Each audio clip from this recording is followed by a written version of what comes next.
Morning. Would you like to introduce yourself, Corinne? Yes, I'm Corinne Jan. I am the Chief Executive Officer for Family Bridges, which is in Oakland, California.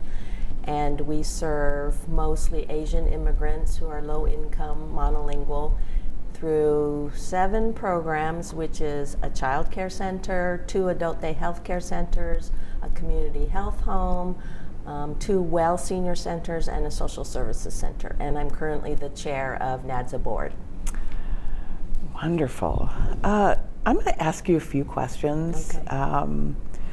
First one that I am impelled to ask you is, what is your vision, since you're the president of NADSA and you've really taken us to a new level this last year and the couple years that you've been on the board, all your experience with CADS, and tell me what your vision for the future of ADS is, and maybe not so much NADSA, but ADS, because I think you have a view of the industry, of this sector.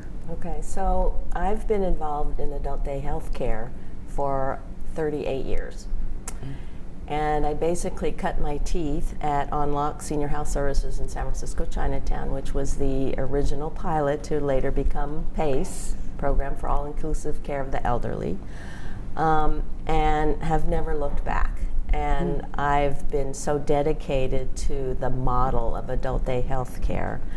But through time and through unfortunate funding experiences in California, we've experienced that adult day is not recognized or valued for what it could be and what it really is.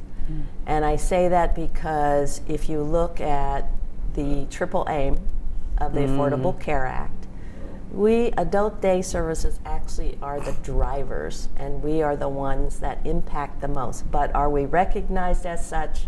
No. And so my vision for ADS, ADHC, ADPs is that we as NADSA group and all the national folks who are involved are part of this movement. And the movement is to educate the public, to educate caregivers, to educate legislators, funders, hospitals, health plans, so that they understand that we are the drivers of the triple aim. And the triple aim is, just to repeat, is to improve the quality of health care, to improve the population, to improve health of populations, and to reduce the per capita cost of health. So each one of us looks at our own centers and we see that's who we are. So I think it's a evolution, but I think that we should have been recognized long time ago as the true value that we have on the impact of the triple aim. So the vision would be that one day, as we continue this movement and momentum of educating ourselves, educating others about what we do and what the impact is, that we will be up there driving the reimbursement rates or driving the quality of care, and making sure always that our patients, our participants, and our members are well cared for. Wow, thank you. Along that line, talk about one of the programs from your centers that is innovative and that moves that triple aim forward. Okay, so one of them is called, it's our newest. We were fortunate enough to be one of the pilots of a California funded from the SCAN Health Plan, I believe, called the CommunityBased Health Home. And it basically stems out of the adult day healthcare model. So it was pilot because there was no program like it in the country. You hear the Affordable Care Act includes medical homes, funding and initiatives for medical homes. But this was a health home, like a medical home, but revolving instead around a PCP clinic. It was revolving around adult day health care centers. And so what the change was, or what the difference is, was that we hired a nurse navigator to do enhanced case management outside of the four walls of the adult day health center. So he or she did home visits, he or she went to doctor's appointments, he or she went, developed relationships with all the providers so that communications would be enhanced, and the population we served were Medi-Cal, Medicare recipients who were high utilizers of the emergency room, high utilizers of being admitted to the hospital, and had frequent readmissions.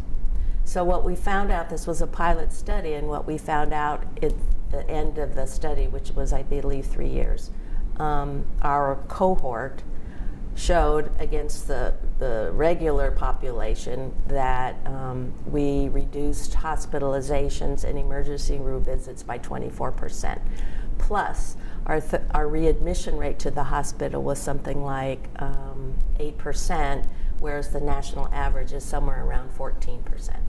So it was very, very successful, and what happened was Family Bridges was fortunate enough to receive more funding, in fact $1 million grant from the Long Foundation, to continue the community health home model, and we're working on that now, and we have expanded the models so that we're also now serving homeless and mentally challenged patients, and also people with substance abuse problems. So it's very exciting, and as you can see, the triple aim is all embedded into that initiative. Congratulations, Thank Corinne. you. Thank you. I bet you have a successful client story out of that community health home. I do. I do. And actually, I'm doing a session on it at 10 o'clock if you want to come. The title of the session is Joe's Journey Home. I'm facilitating that. Oh, Yay. okay. I get to go. Good. Okay, so here's the preview of it. So Joe is a 69-year-old homeless man, African American, who was living in a parking lot for 7 years alone, at first on the sidewalk on a sofa, and then later on in a tent. Now, how I got to know Joe was that he was living on a property that my organization eventually leased to build a child care center. So we were going to have construction, and he obviously couldn't be there anymore. So I was concerned. I didn't want the sheriff to come evict him or any of the city folks to come evict him. So I took him in as my personal case, also in our community-based health home.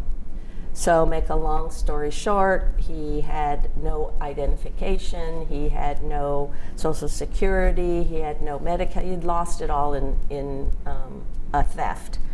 And he was obviously traumatized with PTSD. He had his tent had caught, somebody burned his tent, tried to burn him up and burn his tent. He had been beaten. He had been pushed to the ground and injured his leg. Plus he had a chronic knee problem where his prosthesis of his knee had been dislocated. So he was in chronic 10 plus pain.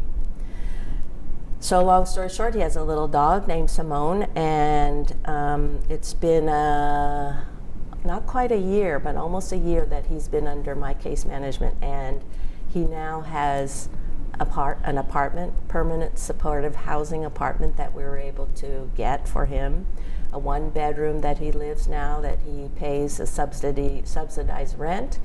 He has received cataract surgery. He was blind in one eye because of cataract, so we coordinated and got him that. He has appointments with his dermatologist to look out for things that looks suspiciously perhaps like precancerous. The big thing is that he has received a total knee replacement now. This was his 6th surgery. He's just still recuperating, and he will soon be able to have his life whole again.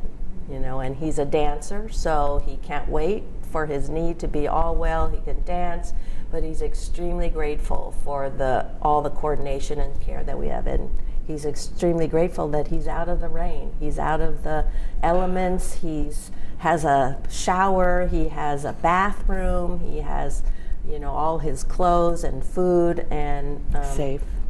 And safe, and he's what can I say? Thank you for sharing that wonderful story. You're welcome. Thanks.